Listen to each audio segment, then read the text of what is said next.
রসডেলে আস-সুন্নাহ অর্গানাইজেশনের উদ্যোগে অনুষ্ঠিত হয়েছে পবিত্র সিরাতুন নবী মাহফিল।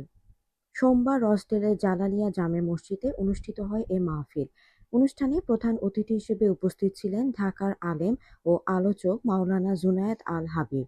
তিনি মহানবী হযরত মুহাম্মদ সাল্লাল্লাহু আলাইহি ওয়াসাল্লামের পবিত্র জীবন, মহান আদর্শ ও মানবতার প্রতি তার গুরুত্বপূর্ণ শিক্ষাগুলো নিয়ে আলোচনা করেন।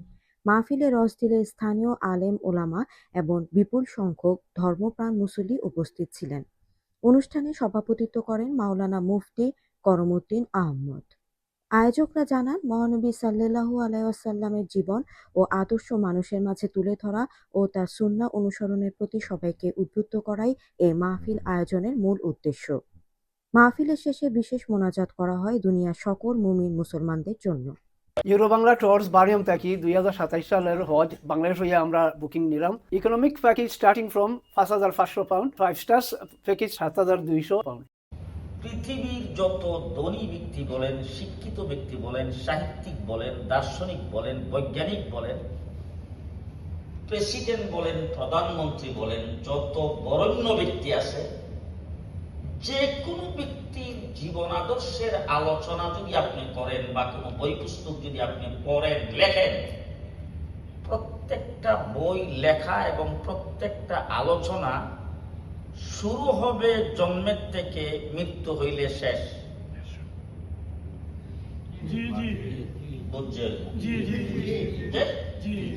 আজকে সাইডে আপনাদের মসজিদের ইমাম সাহেব যিনি ছিলেন, তার আলোচনা যদি করেন, তাইলে তিনি কত সনে কোথায় চট্টগ্রামে জন্মগ্রহণ করেছিলেন, এরপরে উনি কত বছর বয়সে প্রাইমারি স্কুলে ভর্তি হয়েছেন, তারপরে আমরা বানরের সন্তান না তো, আমরা আদম সন্তান। কথা কয়, আমরা কার সন্তান? আদম সন্তান। দাম বেশি না কম? অনেক বেশি দাম। তো হযরত আদম আলাইহিস সালাতু ওয়াস সালামকে আল্লাহ পাক তৈরি করছেন। আদম তারা কয় ভাই?